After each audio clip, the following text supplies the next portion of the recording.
Hola, en este video vamos a hablar sobre los fármacos anestésicos locales, pero en esta ocasión no desde un punto de vista clínico, sino más bien desde un punto de vista químico. Vamos a ver sus relaciones estructura-actividad, así como sus propiedades físico-químicas y su modo de acción. Sin más, iniciemos con el video.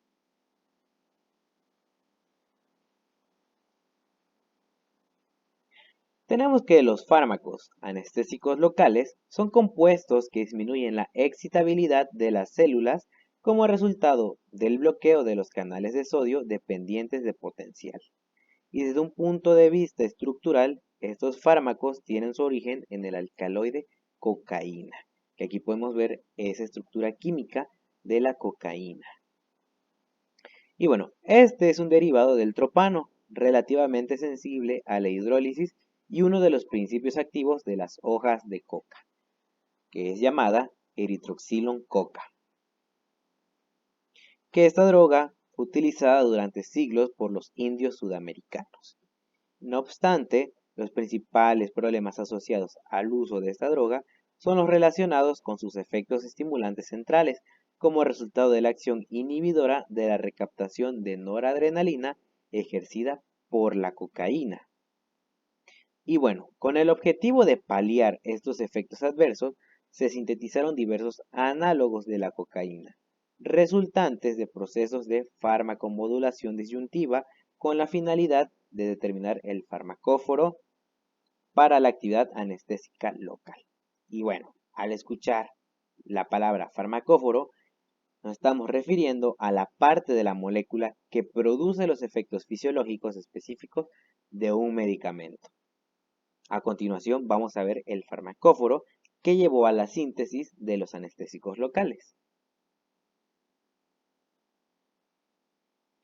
Pero primero vamos a ver esta relación que existe entre la procaína y la cocaína.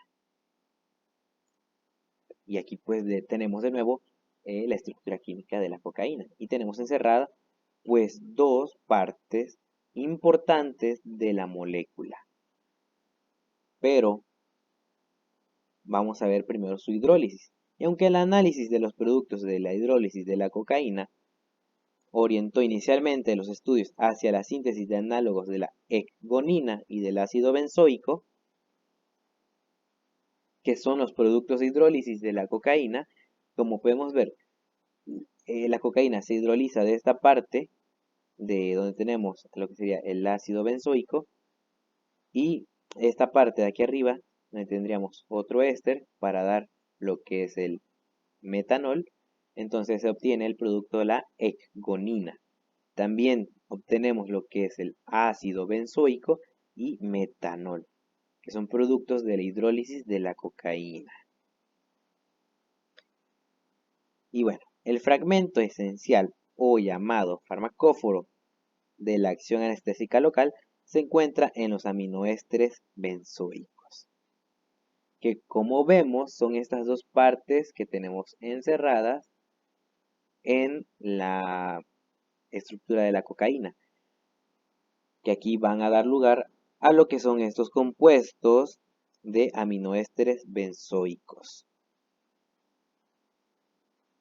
Entonces, la unión de estas dos partes de la cocaína da lugar al farmacóforo, que es el que presenta la actividad de anestesia local. Y bueno, pues al inicio se creía que a la hidrólisis de la cocaína, pues algunos de esos compuestos eran los que tenían la actividad anestésica local. Pero no fue así, sino que los compuestos que presentan esta actividad de anestesia local son los aminoésteres benzoicos, que a partir de aquí, a partir de este farmacóforo, se sintetizó la procaína, la cual fue el primer anestésico local de síntesis de provisto de los efectos secundarios de la cocaína. Y como vemos aquí en esta estructura química de la procaína, pues vemos que también pertenece a lo que es un aminoéster benzoico.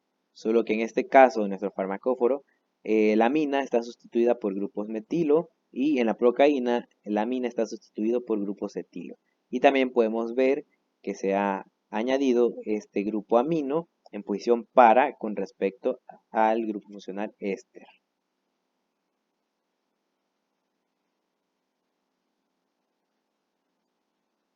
Y como habíamos comentado, pues la procaína fue el primer anestésico local de síntesis que fue desprovisto de los efectos secundarios de la cocaína. Y entonces ha representado el cabeza de serie en el diseño de anestésicos locales más eficaces. Y una de las principales limitaciones de la procaína es su relativamente corta duración de acción, que se ve paliada en parte en la tetracaína, el cual es un análogo más lipófilo, que como vemos aquí en su estructura química de la tetracaína, lo que le va a dar ese carácter más lipófilo a nuestro anestésico local será esta parte que está unida al nitrógeno, esta cadena carbonada.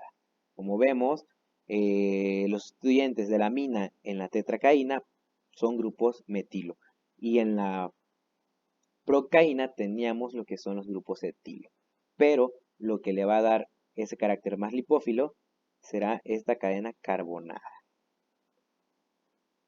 Y sin embargo, la observación casual de la acción anestésica local de otro alcaloide, como es la isogramina, condujo al diseño de la lidocaína, que es la cabeza de serie de los anestésicos locales derivados de amida.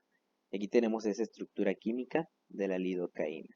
Y si podemos observar esta estructura del metabolito secundario, también llamado alcaloide, de la isogramina, pues presenta lo que es una acción de anestesia local. Entonces, a partir de la isogramina, se pudo sintetizar la lidocaína, dando lugar a los anestésicos locales de tipo amida.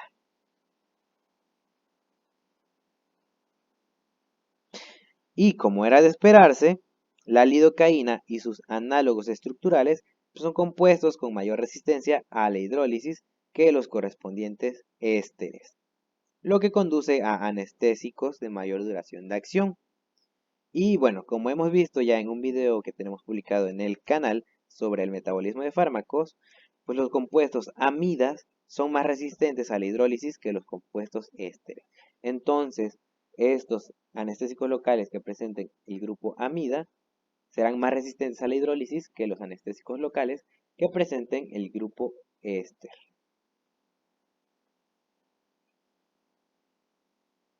Bueno, ahora vamos a ver la relación que existe entre la estructura y la actividad de los anestésicos locales.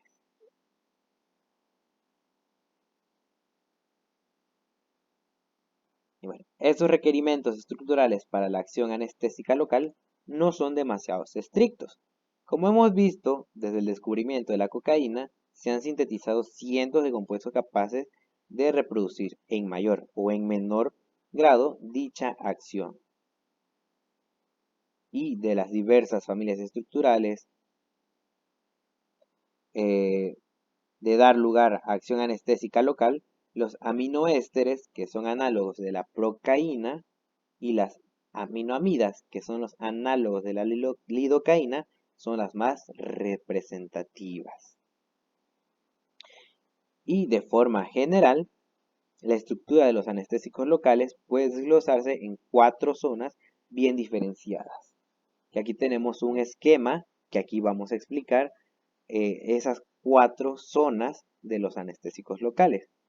Tenemos primero que nada lo que es un anillo aromático. Vamos a explicar uno por uno estas 4 zonas. También tenemos un grupo X intermedio, también una cadena hidrocarbonada y una amina terciaria, que esta va a constituir la zona polar de la molécula. Y estos sustituyentes de la amina terciaria, como nos indica aquí R2 y R3, ya que el sustituyente 1 va a estar en el anillo aromático, los sustituyentes de la amina terciaria van a ser R1, R2 y R3. Estos van a ser sustituyentes 2 y sustituyentes 3. Y estos sustituyentes, pues aquí nos indica que pueden formar parte de un ciclo. Más adelante vamos a explicar esta parte de la estructura del fármaco anestésico local. Y bueno, pues estos requerimientos estructurales tienen mucho en común con los otros grupos de fármacos, fundamentalmente anticolinérgicos y antihistamínicos H1, lo que explica los efectos secundarios mostrados por muchos de los anestésicos locales de este tipo. Y primero vamos a ver las características del anillo aromático y del grupo X intermediario. Aquí tenemos de nuevo el esquema general de un anestésico local.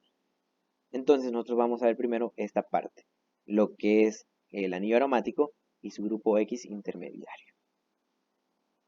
Y bueno, estos fragmentos pues son esenciales para la acción anestésica local.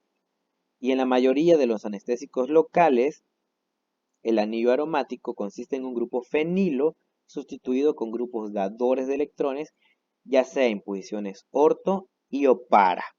Respecto ahora al grupo X intermediario, aunque se han descrito diversos grupos funcionales en esta posición, que son los que tenemos aquí, que por ejemplo tenemos este, nos representa a lo que es un éster, una amida, un carbamato, una acetona y un éter.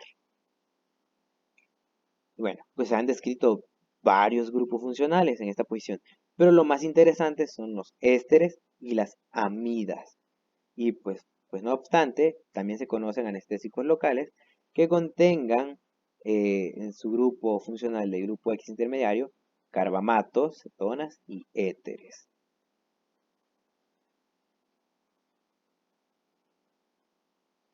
¿Qué es lo que nos indica aquí?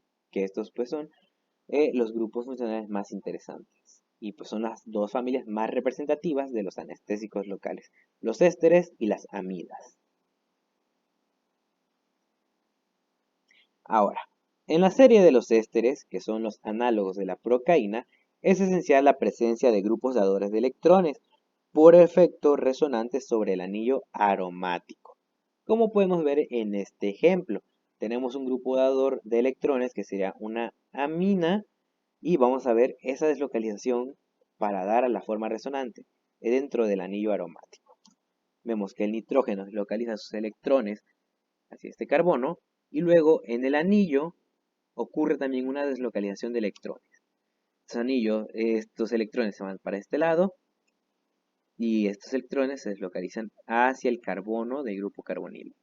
Y los electrones del doble enlace del grupo carbonilo se deslocalizan hacia el átomo de oxígeno, dando como resultado esta forma resonante, donde el nitrógeno nos queda con una carga positiva, vemos que forma un doble enlace, y el oxígeno nos queda con una carga negativa, ya que el carbono del grupo carbonilo está formando ahora un doble enlace con el carbono del anillo aromático.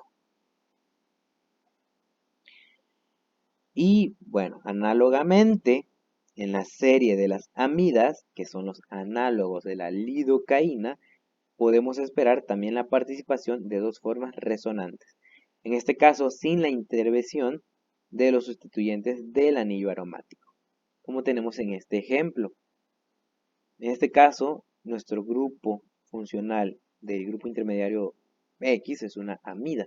Entonces, el nitrógeno va a deslocalizar sus electrones hacia el carbono del grupo carbonilo.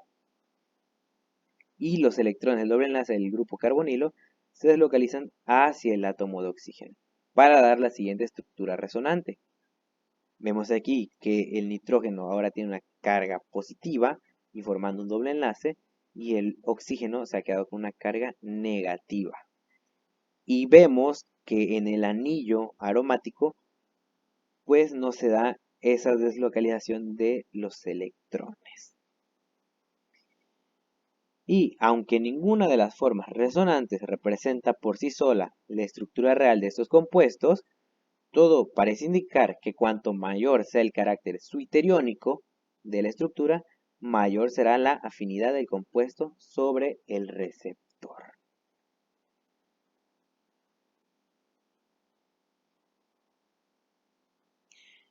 Y bueno, otro punto importante es la lipofilia de los sustituyentes sobre el anillo aromático, que también debe tenerse en cuenta.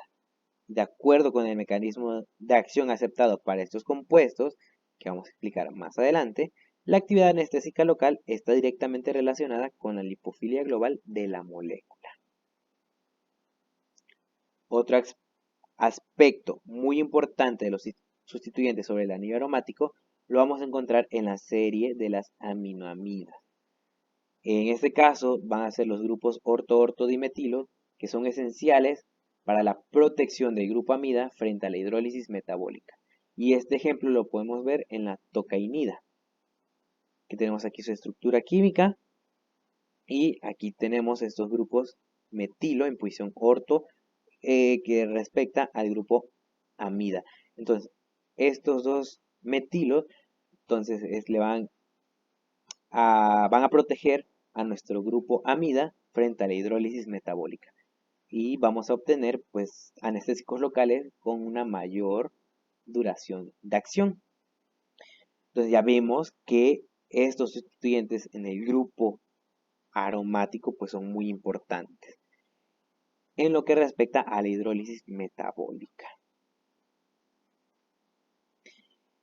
Y pues bueno, también tenemos que la naturaleza del grupo X intermediario condiciona a la estabilidad metabólica de los anestésicos locales.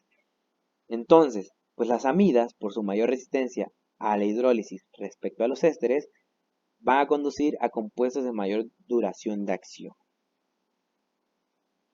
Y en ocasiones, esto se traduce en efectos secundarios tipo antiarrítmico, debido a la disminución de la excitabilidad de la fibra cardíaca, y en algunos casos, esta es la aplicación terapéutica principal del fármaco. Como tenemos ejemplo a la procainamida, que vemos que es un derivado de las amidas.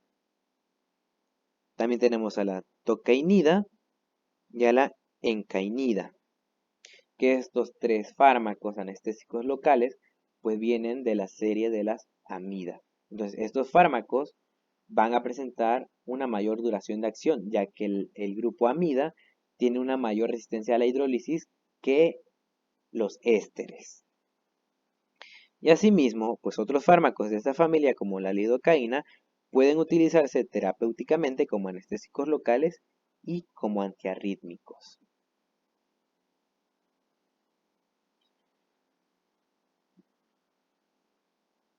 Ahora vamos a ver las características que encontramos en la cadena intermedia y en la zona polar. Esta cadena intermedia carbonada que tenemos aquí, el CH2N, y nuestro grupo polar, que sería nuestra amina terciaria. Bueno, pues la cadena intermedia está constituida por una agrupación de 2 o 3 grupos metileno, pudiendo contener alguna ramificación. Y dicha ramificación puede dar lugar a compuestos con mayor resistencia frente a hidrólisis, como en la exilcaína, que si vemos aquí, nuestro grupo funcional de nuestro anestésico local es un éster, y entonces el éster presenta una corta duración de acción debido a la hidrólisis, aquí es más propenso a la hidrólisis metabólica. Entonces, estas ramificaciones de la cadena carbonada, pues le va a conferir una resistencia mayor a la hidrólisis metabólica. Entonces, esta cadena intermedia va a ser muy importante para los anestésicos locales que presenten el grupo éster. Otro ejemplo que también tenemos de otro anestésico local que va a presentar una ramificación y esta cadena intermedia hidrocarbonada es la meprilcaína.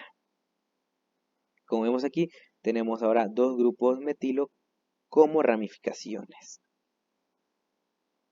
Entonces, vemos también que nuestro grupo funcional de este anestésico local es un éster.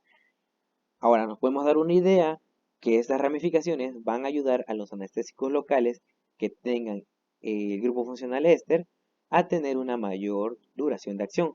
Entonces, esto los va a proteger de la hidrólisis metabólica en los grupos ésteres. Y bueno, y en cuanto a la estereoselectividad, pues no se han apreciado diferencias de actividad importantes entre enantiómeros en aquellos casos en los que existe algún centro estereogénico en la molécula.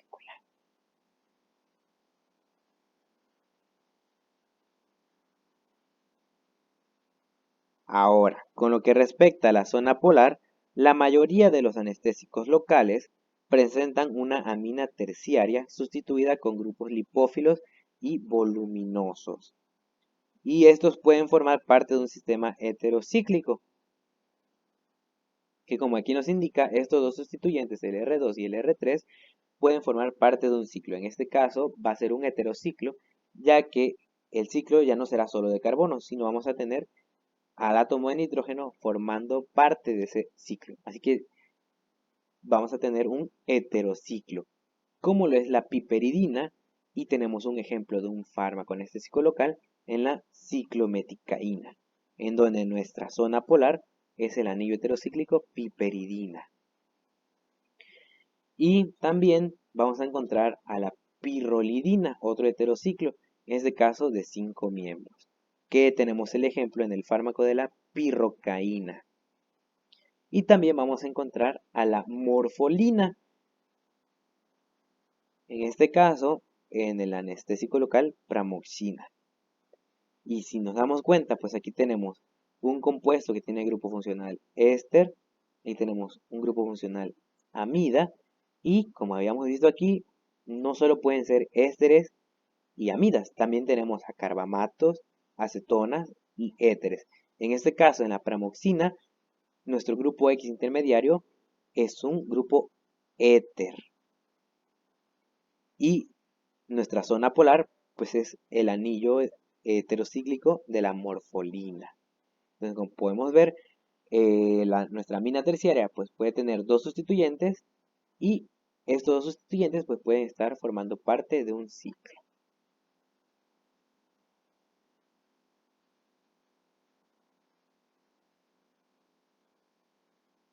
Bueno, ya por último vamos a ver las propiedades físico-químicas y el modo de acción de los anestésicos locales.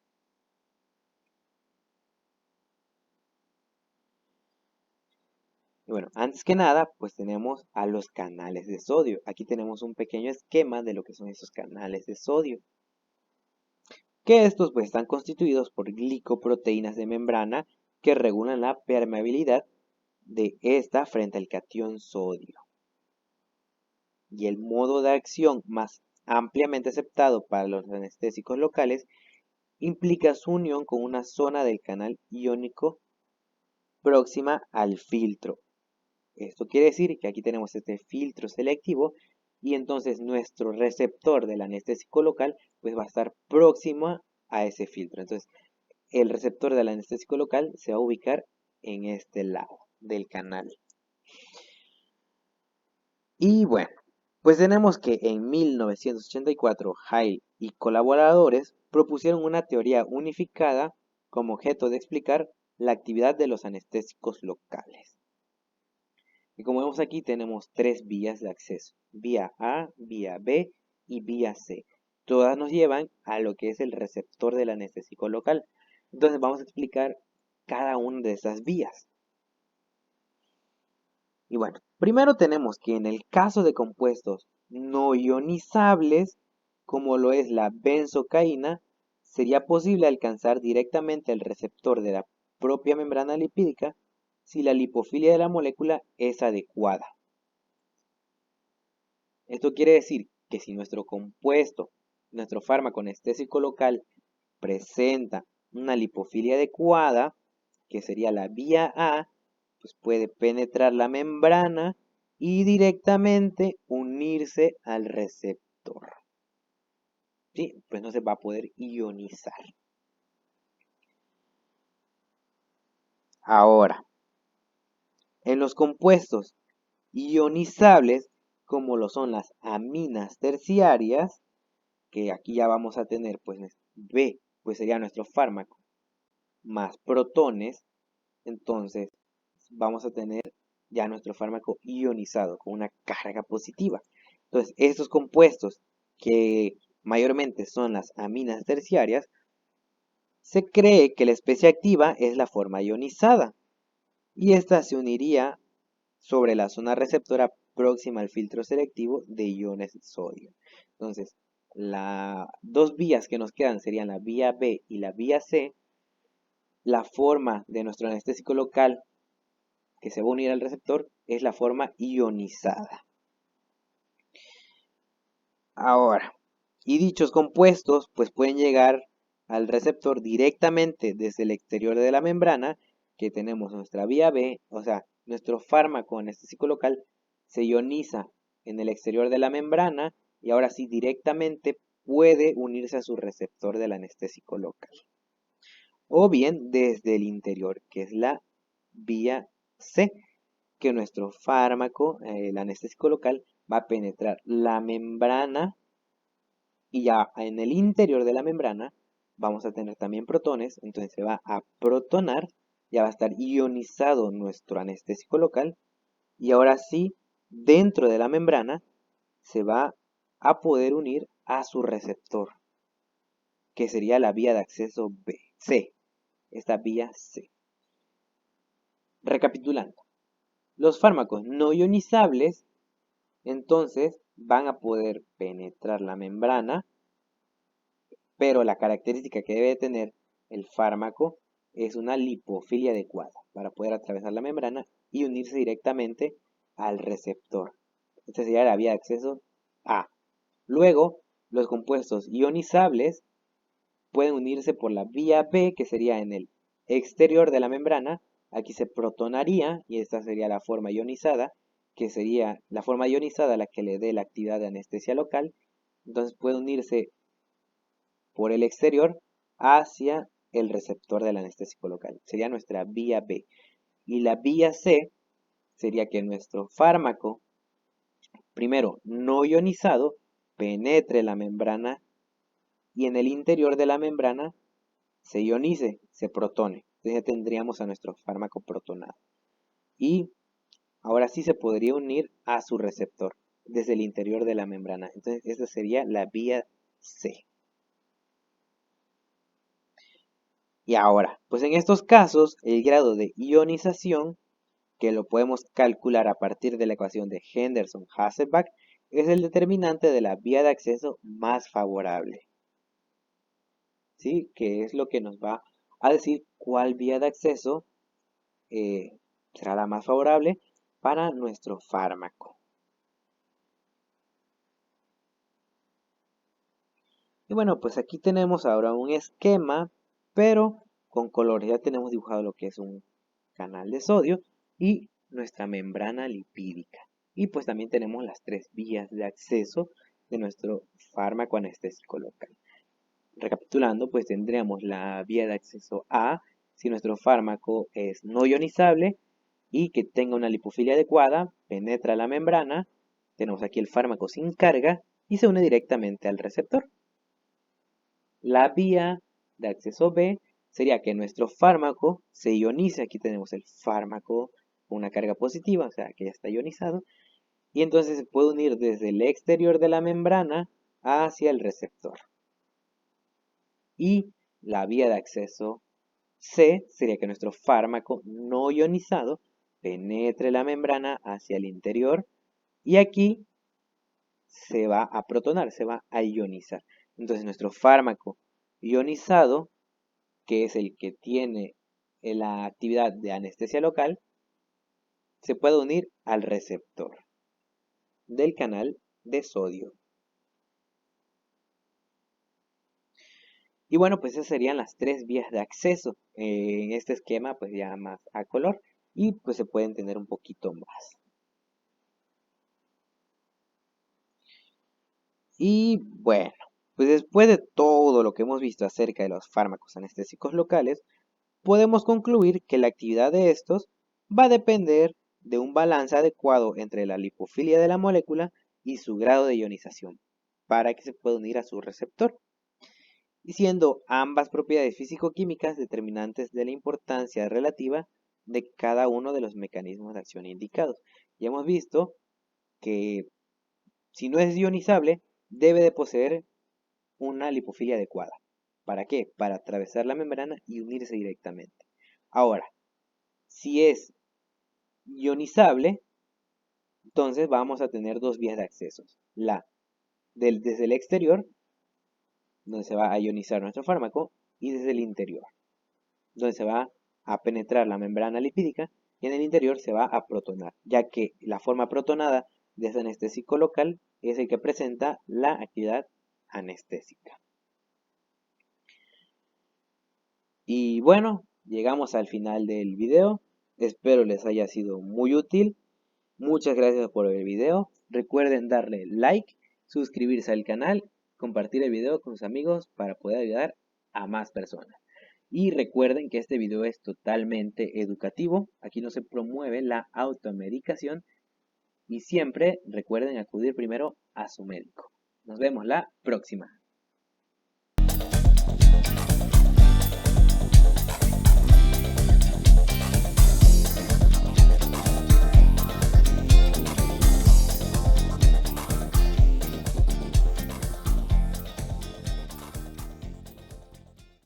Hidrólisis. Y uno de los principales